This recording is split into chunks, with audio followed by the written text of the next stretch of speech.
Thank you for joining us today. My name is Blake Graham, and I will be facilitating the program this afternoon. I'm one of the 3 archivists who collect, preserve, and provide access to the history of Douglas County at the Douglas County History Research Center of Douglas County Libraries. The Where Do You Think You Are program has been a joint venture between the Douglas County History Research Center, Highlands Ranch Historical Society, and Historic Douglas County, Inc.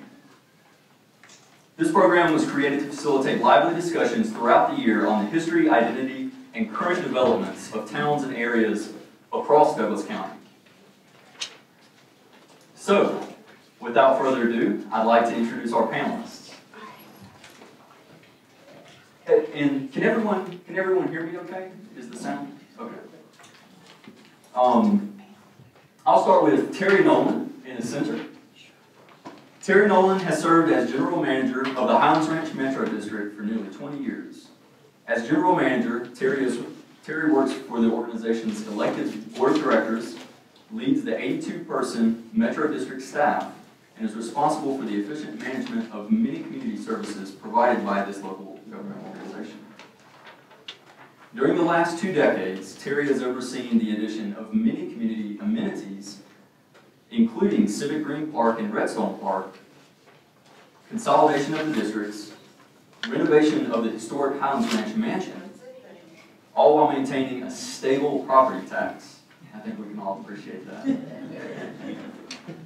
He also has served 26 years in the military, in the Navy, flying 159 combat missions in Vietnam.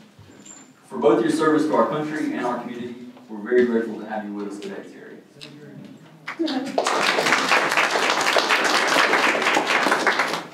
To the left of Terry is David Johnston. David grew up just north of Highlands Ranch and has watched it transform from fields of antelope to the planned community it is today. David has been with the Highlands Ranch Historical Society for many years and is recognized as the HRHS historian. David is also a member of the Douglas County Historic Preservation Board that works to identify historic landmarks across our entire county.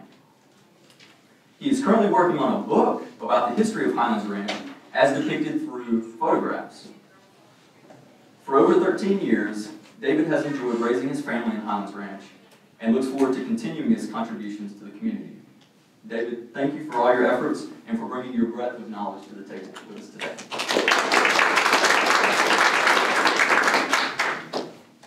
And I'm going to jump back closest to me, Ken Joseph. Ken is the Operations and Programs Director for the Highlands Ranch Community Association, recognized as one of the largest top-tier community associations in the U.S., employing over 800 people in our area. The HRCA serves 30,000 households and nearly 100,000 residents. Ken directs the day-to-day operations and facility management, which includes 4 state-of-the-art recreation centers, which I personally love, recreation properties, and a vast assortment of year-round classes, camps, leagues, programs, and activities that serve the entire Highlands Ranch community. Ken, we greatly appreciate your work with HRCA, and thank you for joining us today for the program.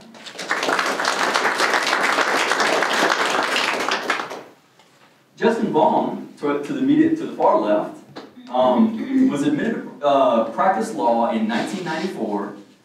Justin established his own firm in 2000 right here in the area, and he has continued to provide services in a full range of legal matters.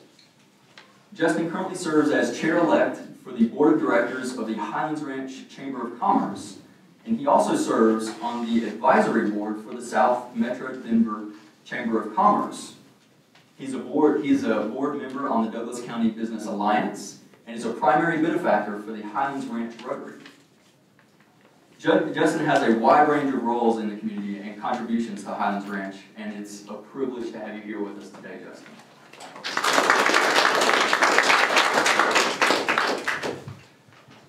And just a small comment about how we're going to progress through the program. This is going to be a conversation. We have a panel of amazing members of our community here to answer your most burning questions about why Highlands Ranch is the way it is. I have a few here myself, that I'm going to get us going with. But I want you to play a part in this, because this is ultimately for you. So to keep everything orderly, I do ask that you raise a hand when it's time for the next question, and that the questions themselves be thoughtful and concise. We're all here to learn. So, I'm curious, just a lighthearted question. Why Highlands Ranch? How did the community come to be known as that? You ought to have a story. I feel that one's coming my way. Well, Highlands Ranch has a long history, and as I guess I need the microphone. Go ahead, need the microphone. Highlands Ranch has a. Hello. Okay.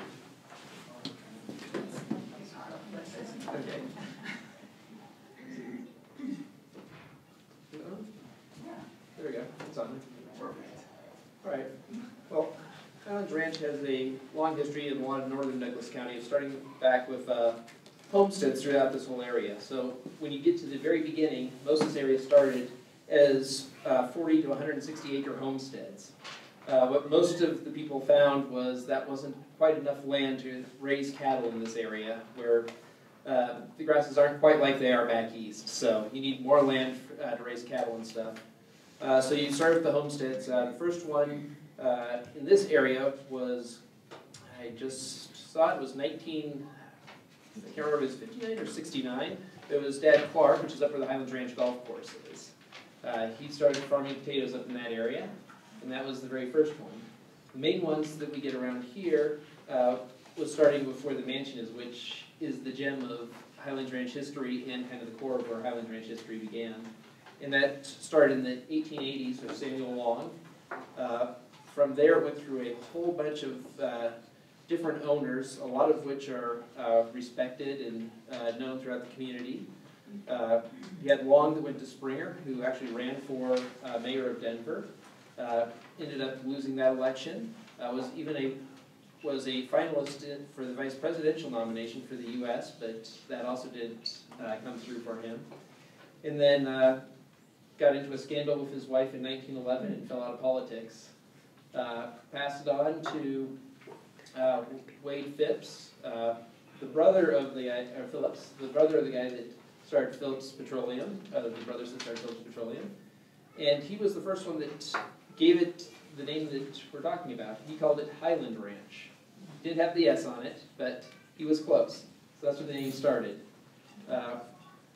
Went around, he sold it off to the Kisslers, who finished out the building of the mansion as it was historically known. And then from there, they sold it to the Phipps, who owned it for many years and brought the name back to Highlands Ranch. And so that is where the name Highlands Ranch came.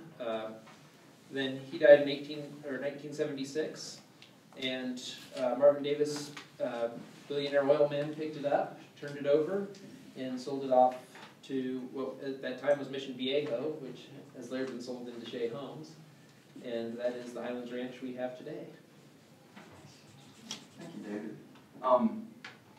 And I'm also curious to know, this is, and we can go just kind of a round robin if this would be appropriate. As a few of the recognized leaders in the community, you've played a role in shaping the identity of Highlands Ranch. Could you share a personal or professional project or effort that you're proud of that some people here may not be aware of?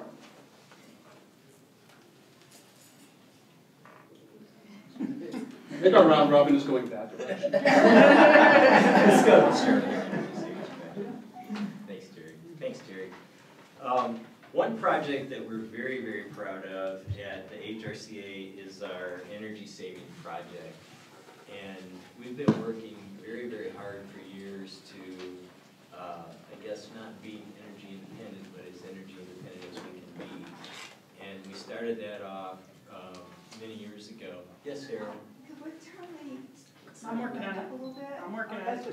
Okay, I'll talk a little louder at the same time. Sure. Oh, there it goes. There it goes. But we've been working like in terms of replacing our energy inefficient lighting with energy efficient lighting. And fortunately, the technology in lighting changes rapidly and is improving. About every 5 years, we see some significant improvements.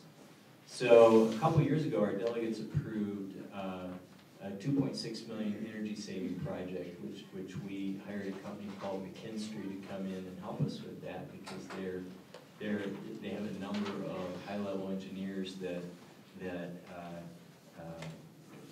understand everything there is to know about all of our operating equipment. So we were able to replace a lot of our operating equipment. We retrofitted a lot of our sinks, toilets, urinals, things like that. We changed out our oldest air handling units that handle the air for our pools. As a result of that, we were able to get $141,000 worth of rebates from Excel Energy, which really helped the project a whole lot. Also, we're participating in a program through the state of Colorado where our energy savings are guaranteed. And our energy savings are guaranteed at the rate of $163,000 per year. And I'm kind of talking in dollars instead of environment, but this very much benefits the environment. Besides saving all the residents of Highlands Ranch energy dollars. So we're tracking right now through preliminary verification at about $173,000 per year. So we're very proud of that project, and we're going to continue to work in that area and get as energy independent as we possibly can be. So that's the one project, the recent project we've been working on. Thank you, Ken. That's awesome. That's good stuff. So I've been here since 1996, and there were 33,000 people in the community at the time, and now we're over 90. So you can imagine there's lots of things that have occurred over those years. So it's kind of hard to pick a few out, but I will, since Blake wants me to. But Civic Green Park, we like to think of it as the heart of Highlands Ranch. It's kind of in the middle, and it's a gathering place, and it has the Case Pavilion, and there's all kinds of events that occur there. The interactive stream and fountains are very popular. It's just a great location for kind of the middle of the community. And I'm really proud of that project. And not only that, it includes the Veterans Monument. And if you haven't been to the Veterans Monument, just take a few minutes after you're done here and go out and walk through that. It's pretty moving for me anyway. And our partners on this have been the library in Douglas County. Part of the park is built on library land, and we worked really well with them together. We have a Veterans Day event here. Lisa Casper helps us with that every year upstairs. It's cold in November, so we like to do that indoors. We have done a few outdoors. But the heart of Highlands Ranch is what we like to call it, Civic Green Park. I can't give the mic over without mentioning what we also consider the soul of the ranch, and that's the Historic Park and Mansion. I mean, I am so proud of that project, and the credit to Shay, who gave us the land and the building and the money, and to turn that into a wonderful historical asset. If you haven't been there, you must go there. Tuesdays and Thursdays, 9 to 2, and occasionally a Monday evening, or an event. We're having events there every now and then. That's about a $6 million renovation, and we're operating the mansion without the use of tax dollars. We rent it out for private events. So your tax dollars don't go to that fabulous facility that we have up there. There's lots more, but I'll hold it there. Thank you very much. Thank you, Terry.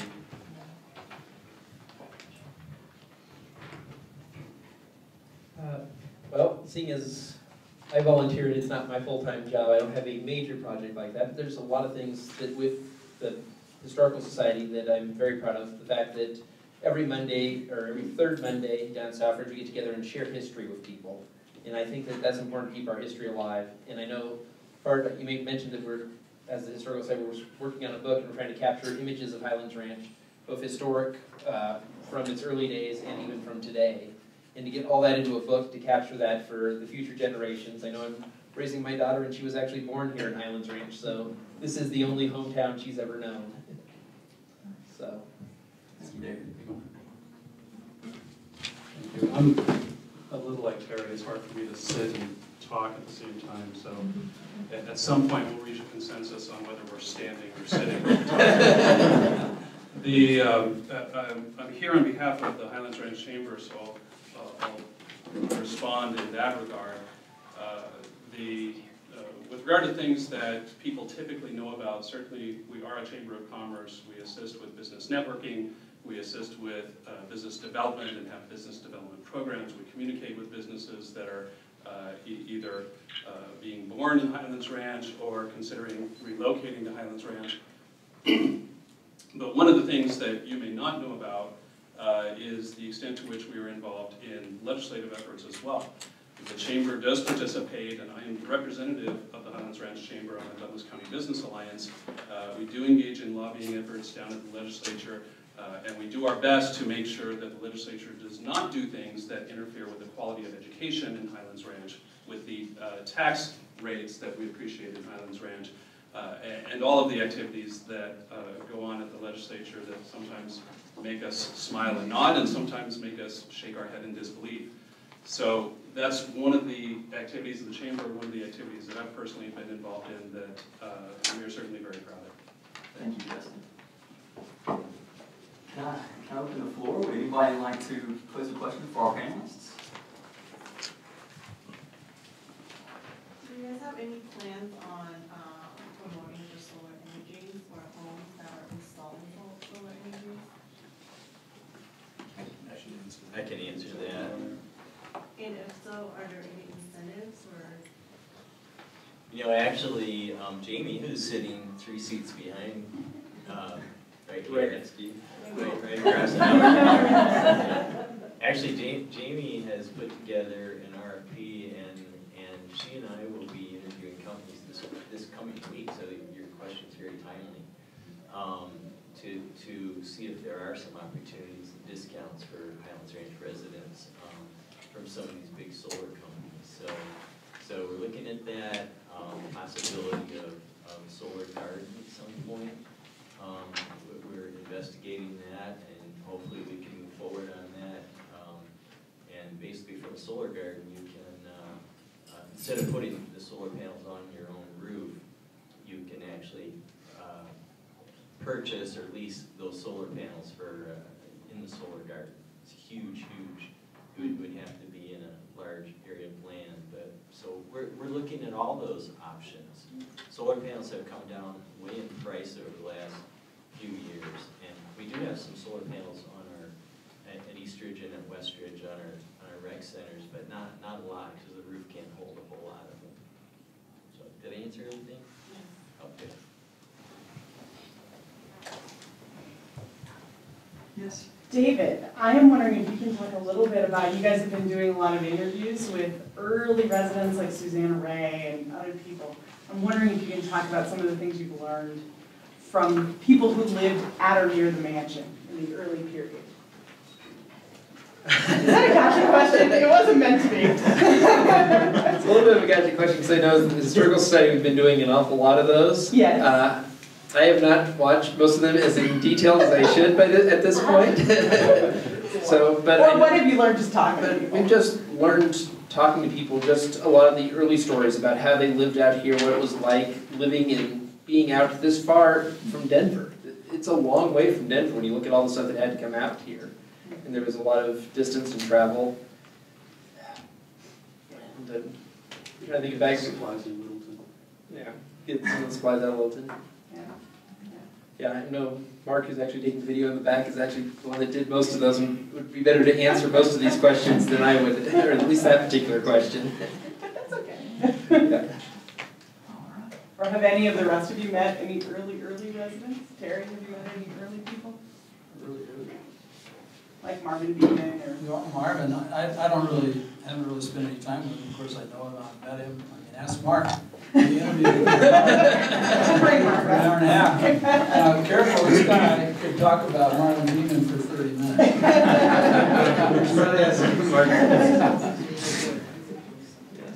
Okay, well, we'll turn this one into a promotion for the Highlands Ranch Historical Society's website and also the Douglas County Library History Research Center's website as well, where they have a section on oral histories throughout the county, including a very few that we've done here for Highlands Ranch itself.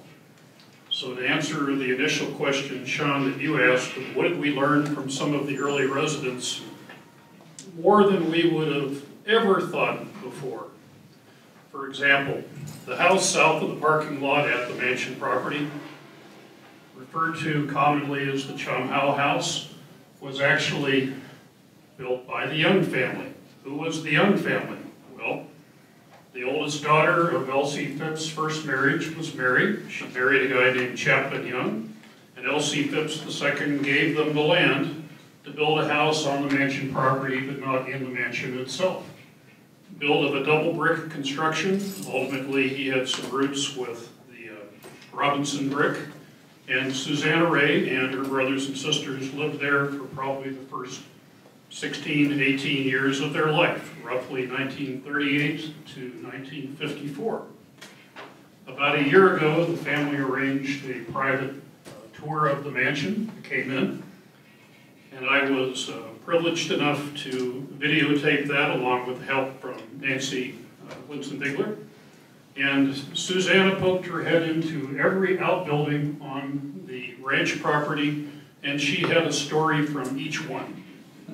Like you wouldn't believe, in an incredibly detailed memory. This is for somebody who is in her 80s now.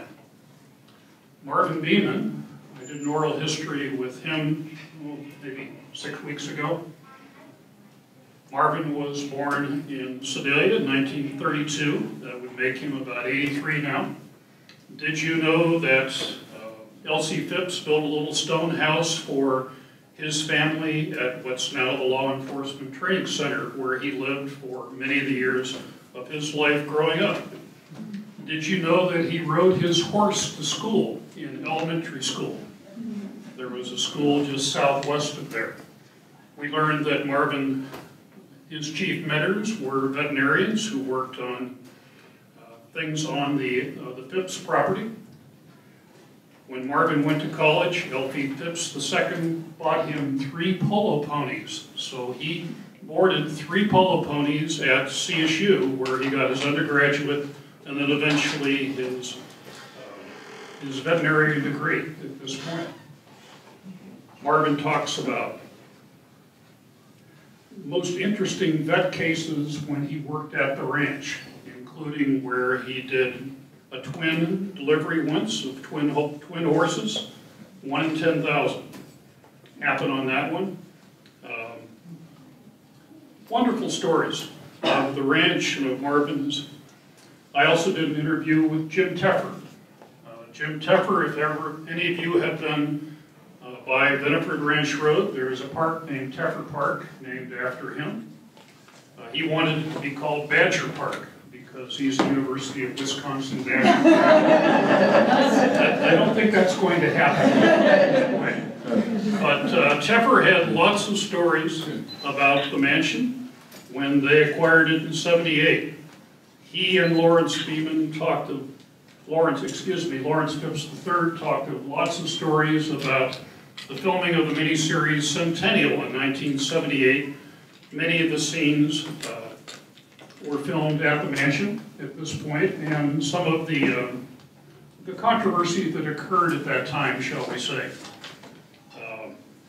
Tepper had interesting stories of the condition of the mansion when they acquired it in '78 from the Phipps people.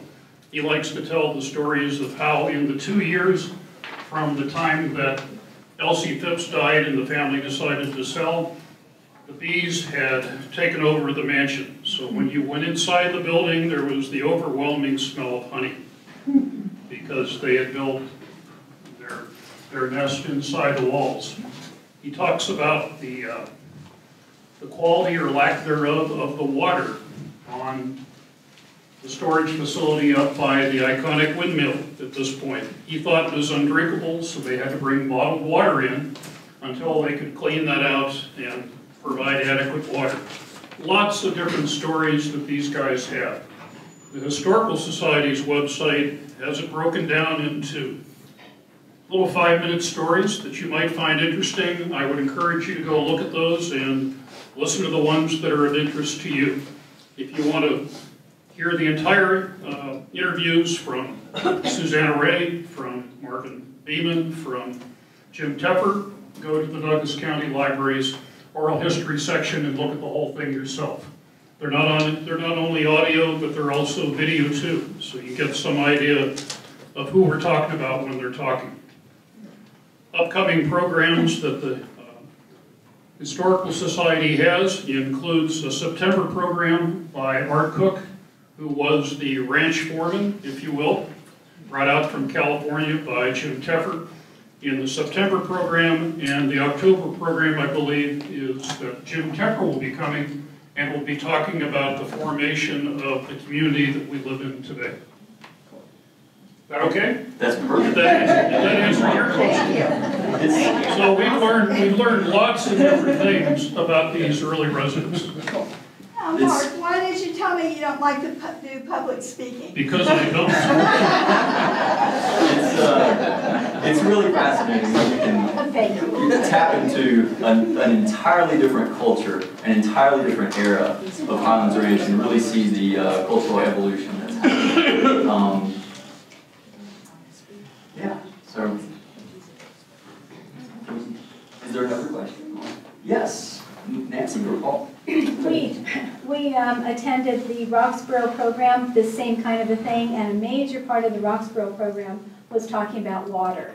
And I know as residents we all get our information on Centennial water and all that, but could you just talk a little bit about the water, and are we in any shortage, or do we have enough forever, or what is the status of that? You guys want to answer that?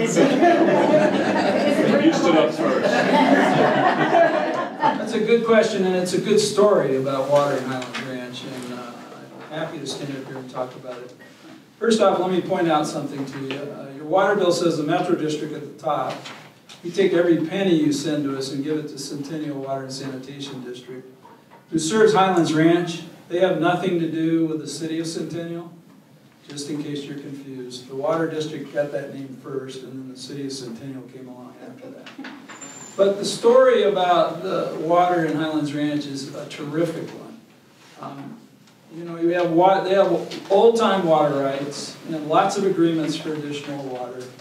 And the real story is that in the last 10 years, so that's when the community was really fairly well built out, 90% of the water came off the South Platte River, a renewable water source.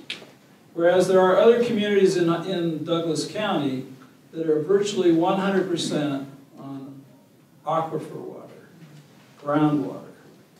So they just dream about the day that they can get to 75% renewable.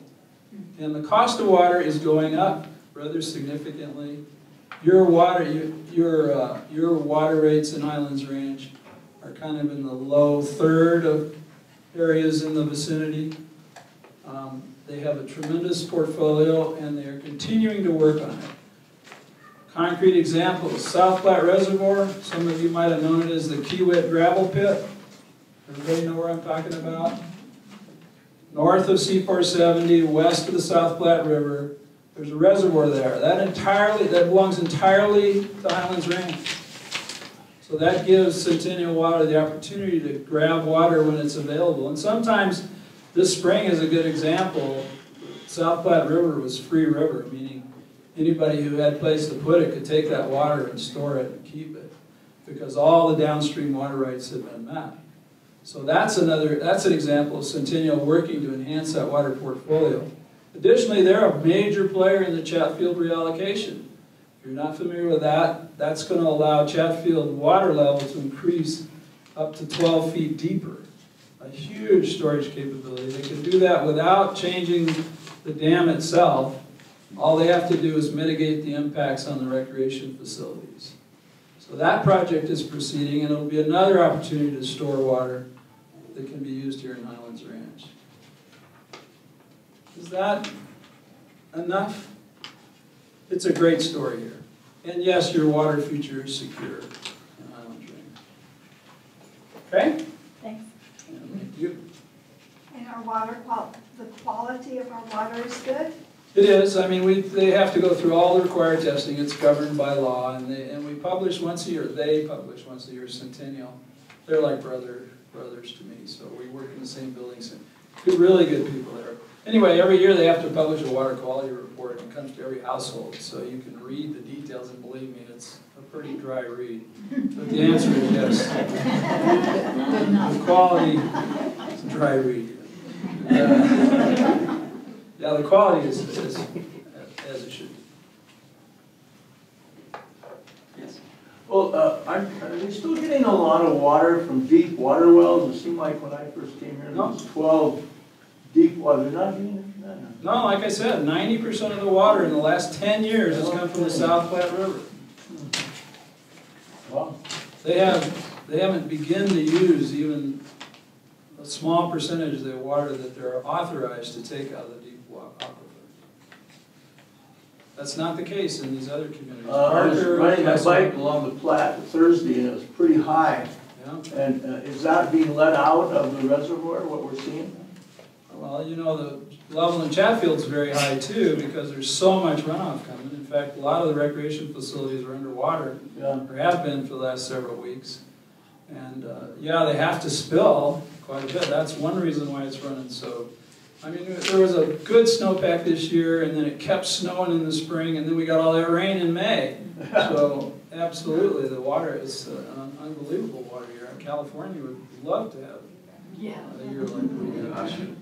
So that provides an opportunity to those who have a place to store it. That's why Chatfield reallocation is important. That's why the South Platte Reservoir is important. At one point I heard that they were injecting water back into the ground. Are they still doing that? Not as much. This is called aquifer storage and recovery. Centennial has a number of wells. They have wells throughout Highlands Ranch that are able to tap water out of the aquifers. Many of them have the ability to pump it back down. So in extremely wet years, they can treat the water, send it to those wells, and put it back down the hole. And that's one of the best ways to store it because you have no evaporation. The downside is that it costs money to pump it down. You have to pay for electricity to pump it down. So it's a cost-benefit analysis that they do. So they do some, not as much as they could, because it's expensive. You're in control of questions, but... No? Yes. I was wondering, this is for Justin. Does the Chamber of Commerce have any influence with Shay on the development of the commercial buildings? I want to phrase this very carefully. I'm not sure any of us have a whole lot of influence on Shay necessarily. And I mean that in a nice and respectful way in answer to your question. We have input. We've been invited to attend those discussions. We have attended those discussions.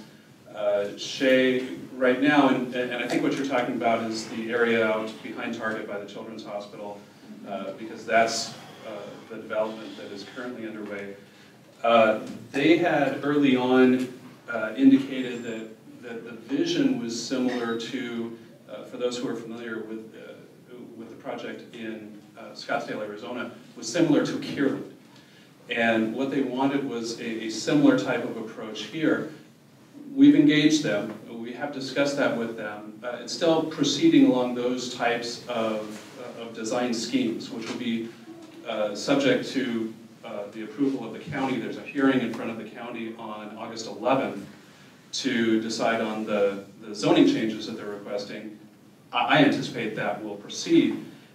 But what they want to do is have some part that is commercial, a portion that is retail, a portion that is residential, and it's hard to compare it to something here, but Southland might be the closest comparison in terms of what they're going to do, but it's really not an accurate description of their intentions. It will include all of those, provided the county approves it, and I anticipate that they will. And we've been fortunate to be part of those discussions, and but it's proceeded as I think they had envisioned originally, for the most part. A lot of people talk about the fast food restaurants in the town center and are wondering why there isn't a more moderate, more, what is the word, help me here.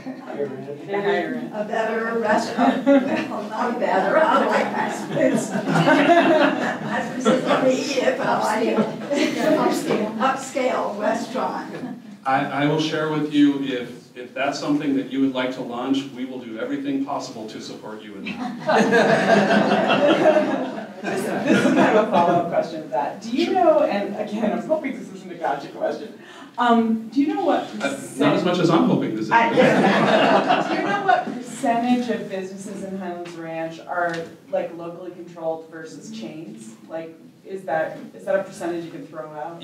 We haven't done that breakout. There are roughly 2,000 businesses that are located in Highlands Ranch. Obviously, a number of them are franchises, so where you classify that in your question, I'm not sure. A number of them are service. It's largely service and retail, for the most part, with the exception of a few significant employers. Certainly, we're not going to see a lot of industrial manufacturing. That's not what Highlands Ranch is. When Highlands Ranch was originally designed with Mission Viejo and then subsequently in 97, and I turned to a historian, in 97 with Shea Properties, there was, out of the 22,000 acres that were designed, 1,000 acres were dedicated toward the business sector. So it's, that's a small percentage of what Highlands Ranch is. In terms of the breakout of those 2,000 businesses, how many are small, how many are big, I couldn't tell you. They employ approximately 19,000 employees total in Highlands Ranch, but on any given workday, our population on average decreases by about 25,000 people. And that gives you an idea of how many people are working outside of the area. Highlands Ranch is the residential portion in that equation, but really most of them, and the average commute for those employees is 25.5 minutes. So we're seeing most people traveling somewhere else, but most of those, as we look at the surveys, have jobs that are professional occupations, that are managerial positions, business owner positions. And so those are individuals who make a substantial income and are able to reside in Highlands Ranch because this is where they choose to live. I know I've gone far astray from your question, so I'll defer to the next question. Does anyone else would like to add anything? I can add something on that. So that area that Justin was talking about is right here on your map, right above the A and the N in Highlands Ranch, right in the middle, if you want to look at that. So north of Target, south of Lucent. There'll be a new light rail station someday. I'm not sure when that occurs. That goes in on the west side of Lucent and the north side of Plaza. So that's a factor in that development. The Metro District will have a role in infrastructure, possibly a commons park, if you will, in the new business park development, possibly an ice rink, and also possibly there might be a joint government building that some of us might be tenants in. You said a lot of possibles there, none of that's definite. All they're doing right now, like you said, was going through rezoning, and we'll see. You should see something in the next couple of years, though. You should see some kind of development occur there. So, The residential areas there, are those going to be apartments and condos and separate homes? both. There'll be high density, some attached, hopefully owner occupied, and some rental as well.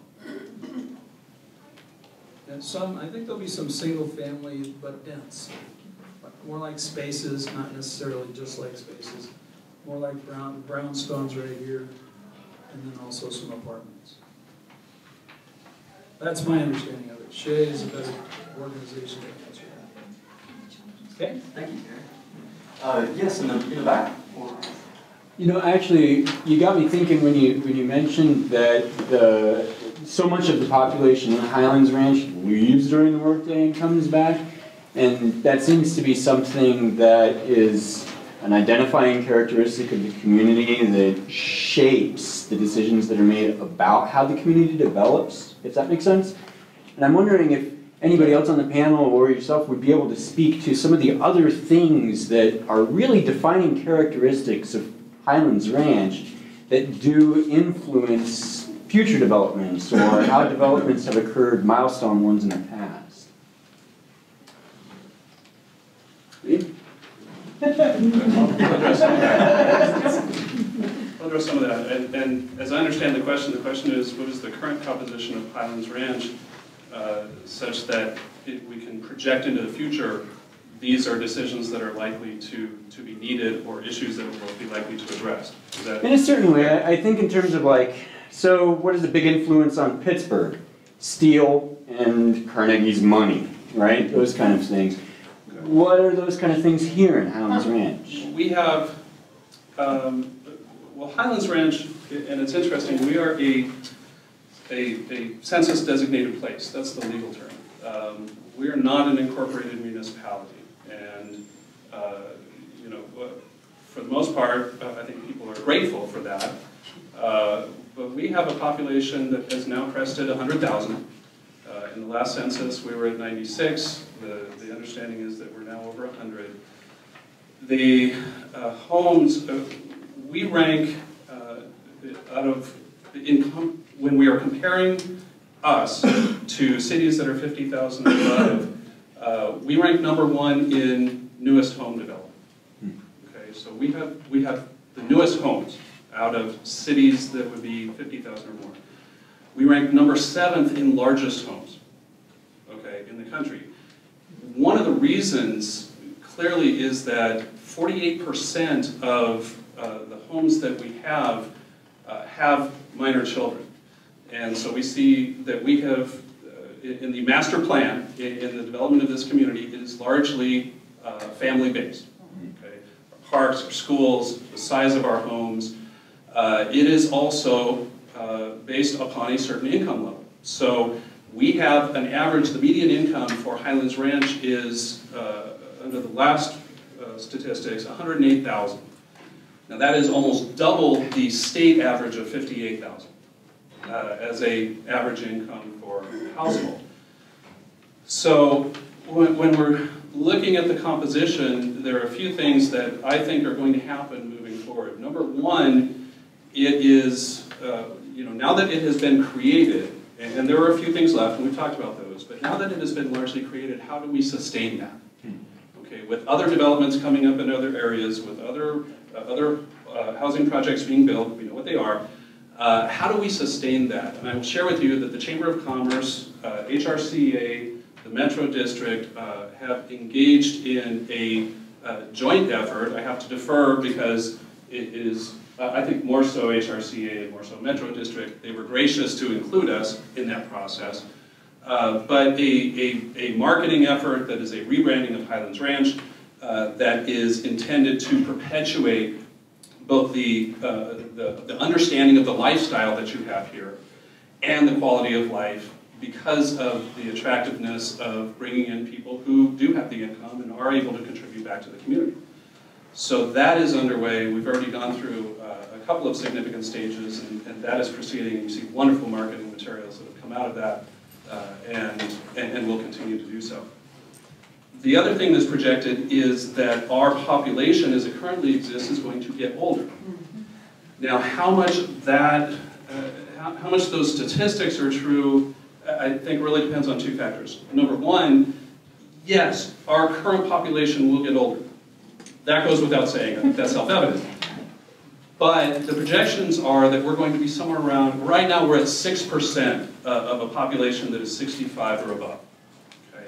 The projection is that, I think within the next 15 years it is, that we will be in the 20 to 30% range of people who are 65 and above.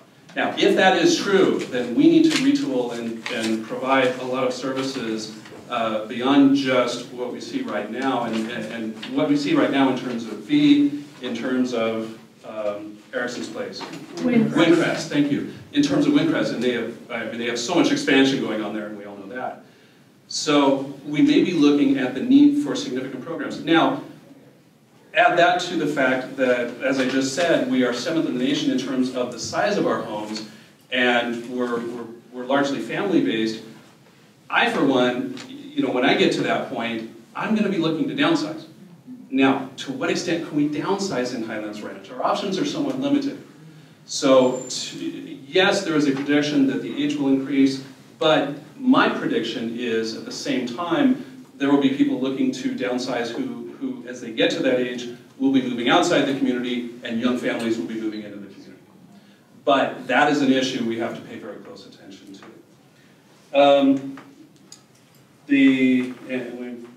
We've already talked about the remaining development that's going on, that's underway in the next 2 years. Does that answer your question? Yeah, definitely. Maybe too much. From one facet. No, absolutely. Thank you. Change of subject. Yes. In James Michener's book, he mentions something called the Chalk Cliffs. Does anyone know where that is? The chalk? Was it the chalk cliffs? Chalk. Like chalk on the... You notice I'm holding the microphone out. I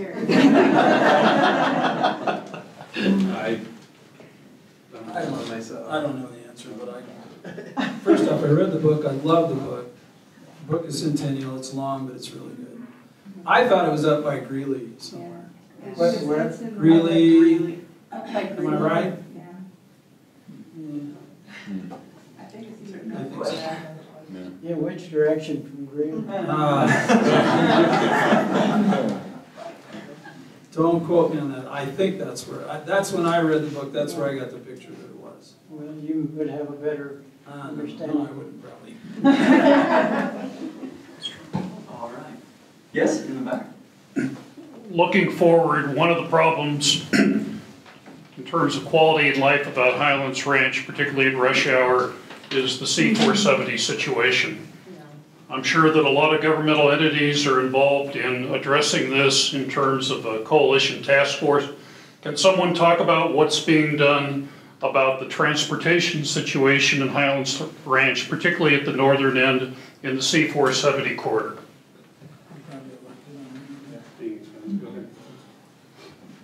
Thanks for the question, Mark. First off, Highlands Ranch is a master plan community, so we knew what it was going to look like when we're done at the very beginning. And it's my opinion that the roads are sized appropriately to handle the traffic, the ultimate build-out traffic within the ranch. Now, C-470 has become congested, and there was a coalition really put together by Douglas County. The Metro District participated in that through elected officials as well as staff, and we continue to.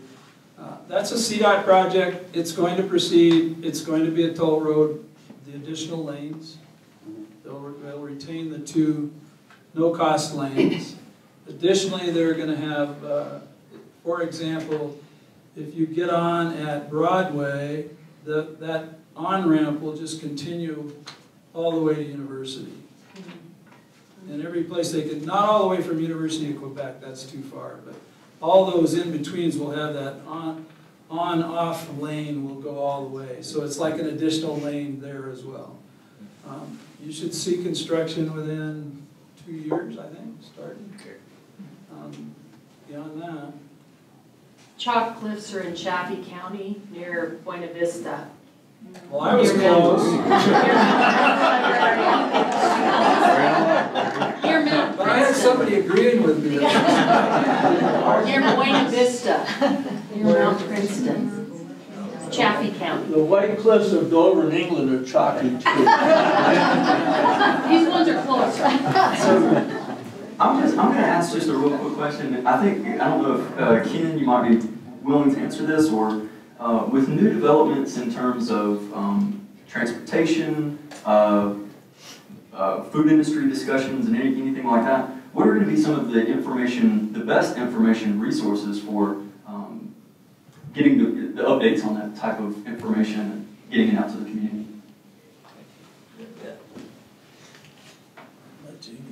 Yeah, you know, our community relations department does a great job with that, and between our newsletter, e-blasts, Facebook, Twitter, you know, all of the different types of media, I think there's plenty of information there.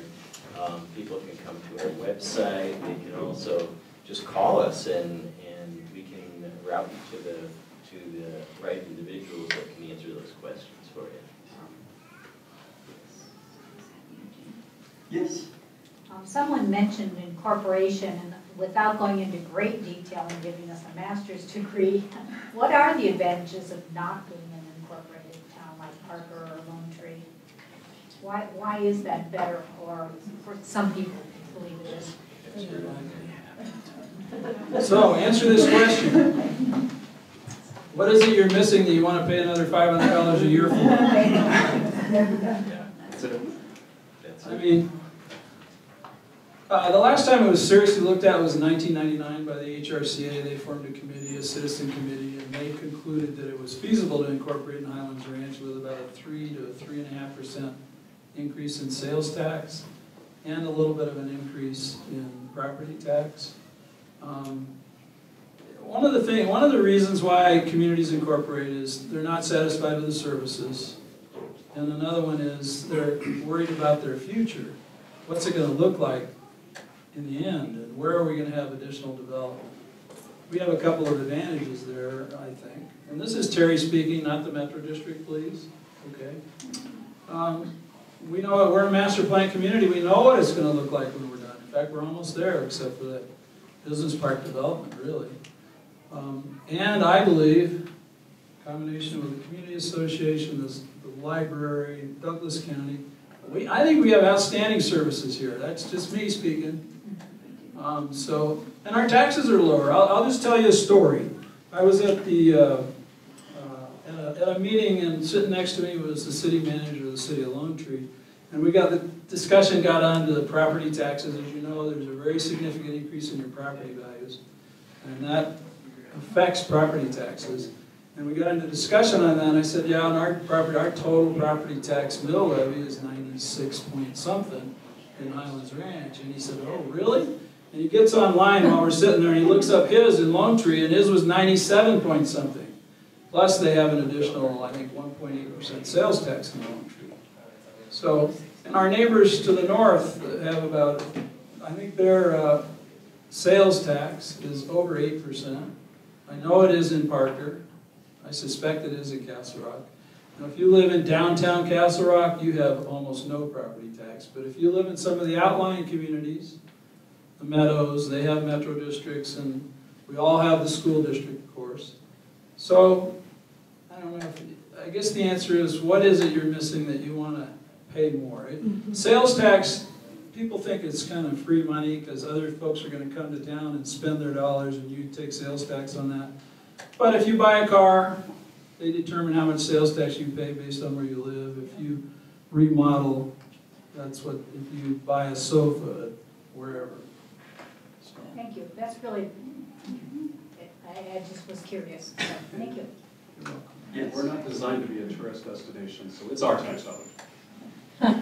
Yeah, there's not that much out retail where people come here to buy. It's not like Park Meadows, for example. Well, I think I'm right. You don't have a police force. You're protected by the Douglas County Sheriff's Department. See, that's a savings. Littleton has a police department. Castle Rock has a police department. You've got all those additional expenses, which I assume Highlands Ranch doesn't have. Well, we're served by Douglas County Sheriff. That's absolutely true. And I don't think anybody feels that they probably need a police force. I think they do an outstanding job. Yeah.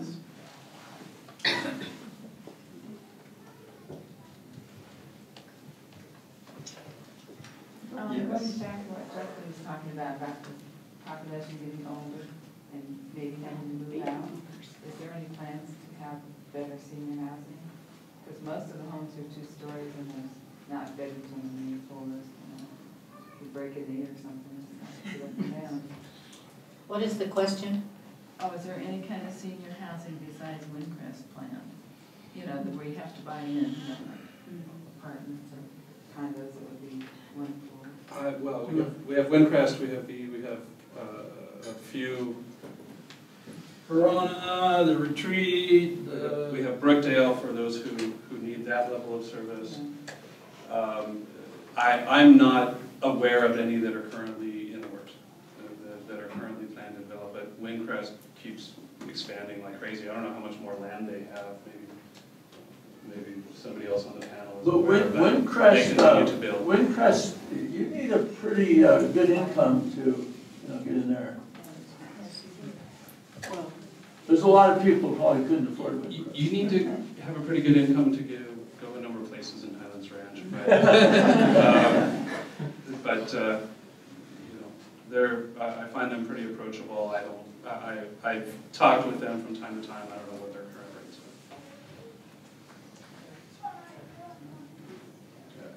are. I know they are doing just a wonderful job in providing great services. I hear very little that's negative about them. I actually can't think of anything. I have a lot of friends there, and they like it. I do as well. There's a development over by Skyridge that's being built. That's for seniors also.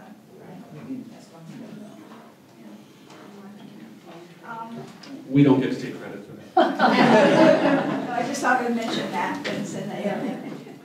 I have a question for Ken. Now, first, I'd like to thank Jamie. She does a wonderful job with all the activities and everything, and of course, Metro District does also, as well as HRCA. The backcountry, do you want to speak a little bit about the development in the backcountry? Sure. Backcountry is about 8,200 acres, and it's just south of Highlands Ranch. Oh, I'm sorry. Backcountry is about 8,200 acres south of Highlands Ranch. It's there for all the residents. We have a number of hiking trails there, and we're developing a number of fun programs too for kids, for horseback riding. They offer horseback riding and hay rides. You name it. We keep adding programs each year too. So we've expanded our staff by a couple people this last year, and it's just a wonderful undeveloped area south of here that most people don't really realize. What's the access for getting into the horseback riding? I believe the horseback riding is off of Griggs Road, and yeah, off of Griggs and yeah, and you could go online, on our website, and click on the backcountry, and it'll give you all the information concerning the horseback riding. It's a seasonal deal. It's usually just in summertime is when we run horseback riding. Makes sense. Are the homes in backcountry going to go all down at far east? I'm not sure. And that's not really related to our backcountry. Our backcountry is strictly open space, and then there's the backcountry, neighborhood. And I know it's from what I've seen, it keeps expanding, kind of to the west there, or the east. Sorry. It's gonna go right up to the gulch that's on the other side. It separates that development from the high school.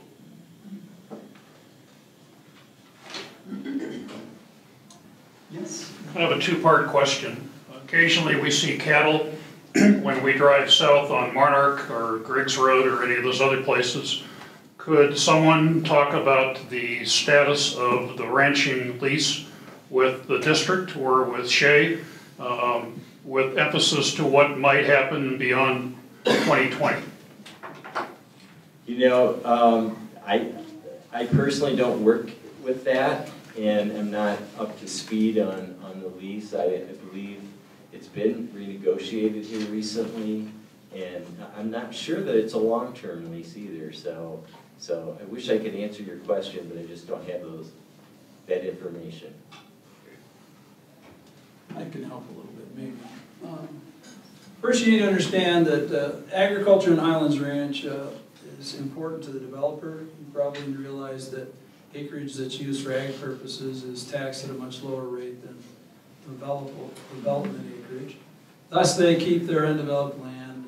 They have to graze cattle or horses there so often, every so often, in order to keep that ag designation. That's the basis for the whole ranching operation here at Highlands Ranch, and that's with Shea.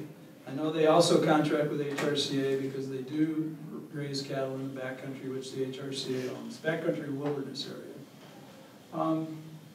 Also, we own a portion of the future historic park, the portion that's kind of the northwest portion, including the mansion. There's another 200 acres that Shea still retains ownership of, and they run their ranching operation in a contract with Cleft Cattle Company out of that property. Someday we will own that. Someday we intend to have some sort of ranching operation there as part of the heritage of the community. Does that help some?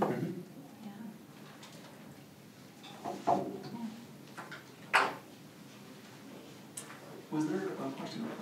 Yes. When we talk about the solar farm, what type, where in the community would be some locations that might be feasible? You know, we're just in the beginning stages of investigating the solar farm and the feasibility for us.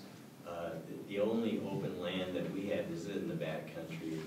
You know, and there are definitely on the east side, as you drive towards Castle Pines North, there's some major power lines, and we probably not want to put it in any area that would hurt the open space at all or degrade it, but put it near those power lines somewhere.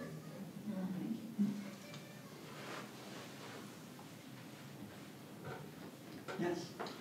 At what point will Highlands Ranch be built out, anticipated to be totally built out, and what's the anticipated population at that time?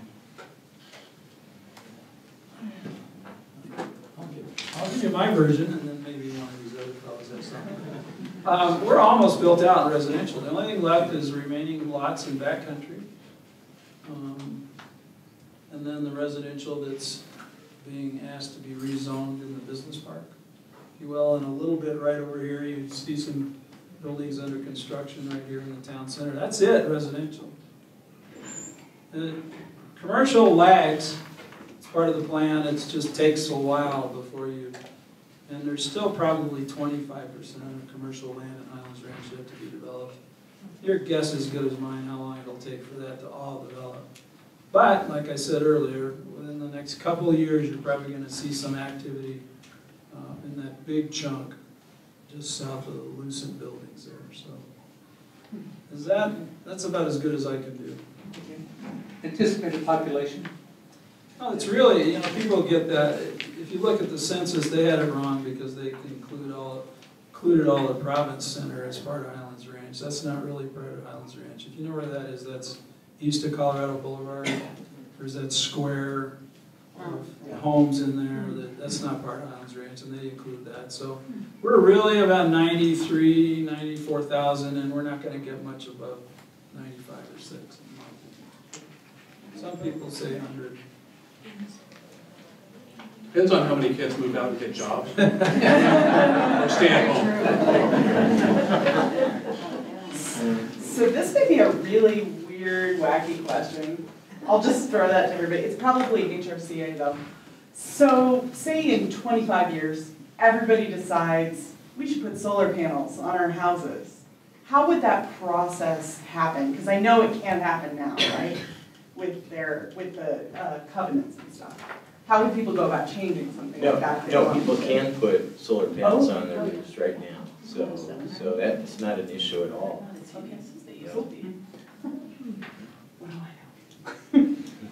Yes.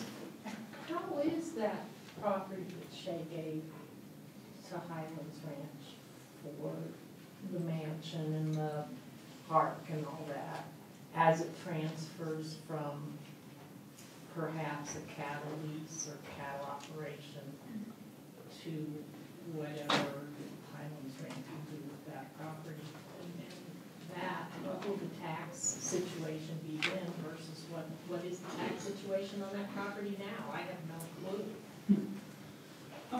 Let me start by saying, I'm a big fan of Shea. I think you cannot find a better developer, in my opinion. And I've worked with them for a long time. They have no control over me. That's not a paid political announcement. They're just a great developer. 60% of this community is going to be non-urban uses when we're done. 60% is open space, parks, trails, schools. So they've given a tremendous amount. All the school sites they gave, all the parks they gave, all the open space. We have 2,250 acres of open space in and amongst your homes. They have 8,200 acres, which was given, as all the school sites. And then I mentioned that we'll own 250 acres in the historic park around the mansion. It's going to be owned by the Metro District, and we're going to pay zero tax because we're a government. Oh, okay, that's what I didn't know, so that we don't have any tax incentive to do anything different. No, it's deed restricted, such that it can't be developed. Okay, well, that's And your government has no intention of developing any of our property. We can't really, legally we can't.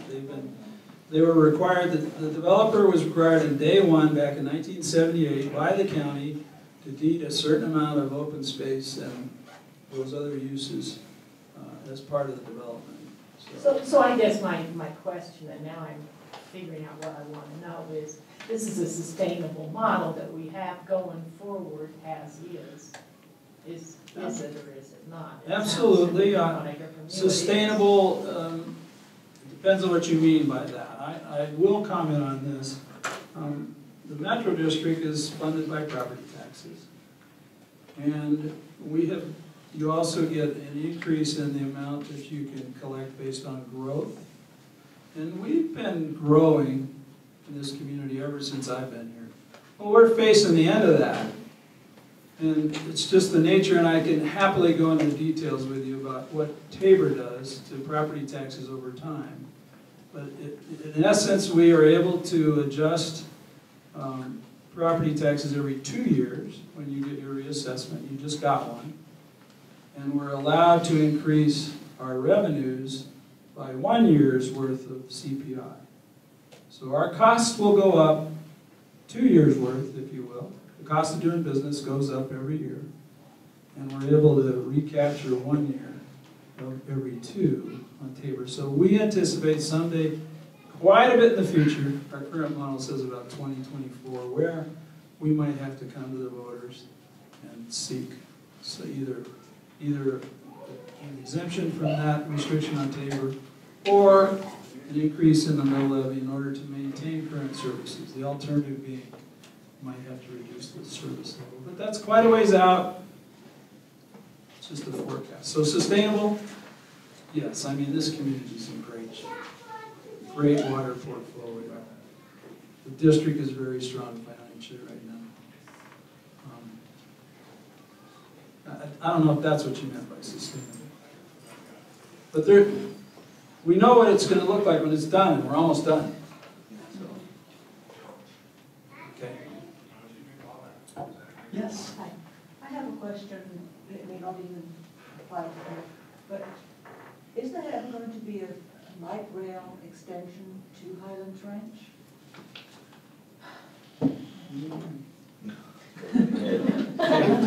Take your picture out. And the picture he's referring to, I think there's sort of. Huh? Sort of, yeah. There's a handful over here in black and white. So the voters in our RTD approved fast tracks 12 years ago, something like that. And it was supposed to build this complete system throughout the Denver metro area. And then they came back a few years later and said, we don't have enough money to do that. We were supposed to have our light rail extension in Highlands Ranch in 2017, according to fast tracks. Now it's like 2042. Hang in there. Don't wait for the bus to get to work. The train to get to work. That being said, a similar circumstance was to occur in Lone Tree, but Lone Tree partnered with Douglas County and I can't remember who else, and came up with some money. And they're proceeding with the extension down I-25. There's a possibility that could happen here too. That's all I'll say on that. I don't know how likely that is, but the Metro District might partner with Douglas County and others to extend it. It's going to go, if you see Blakeland written there, everybody find that on there? Just to the right of the D in Blakeland, on the north side of Plaza there. It's near Children's Hospital. Yeah. Is where the terminus of the Southwest Light Rail will be. Okay? All right. I'd like to spend just maybe the last 5 or 10 minutes, whether some last comments, maybe another question or two, if you have one, or if the panelists would like to cover something that we may have missed in the process.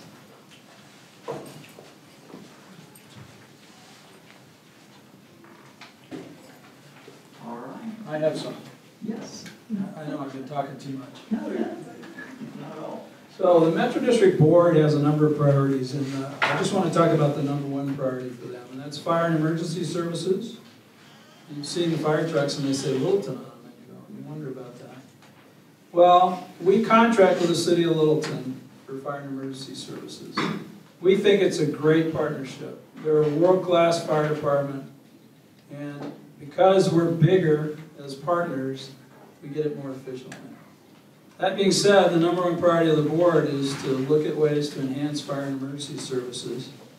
And I believe you're going to see some of those enhancements beginning in next year, 2016. We intend to budget for enhanced services. The whole goal is to get response times down as low as you can reasonably get them.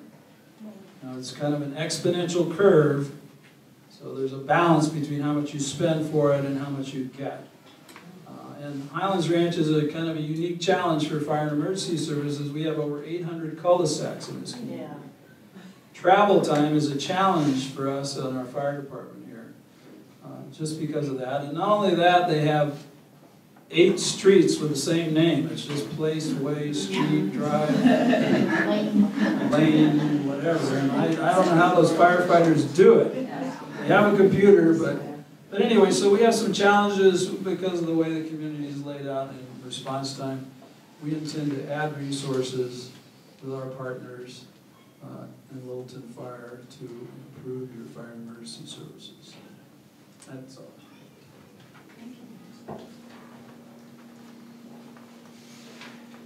Well, driving here, one of the things I really enjoy about coming up to Highlands Ranch is you always see an active community. And I saw a pool full of families, I saw a golf course full of golf players, and a library with a parking lot that is entirely full. So this is a wonderful community, and I'd like to give a last final round of applause for these community leaders.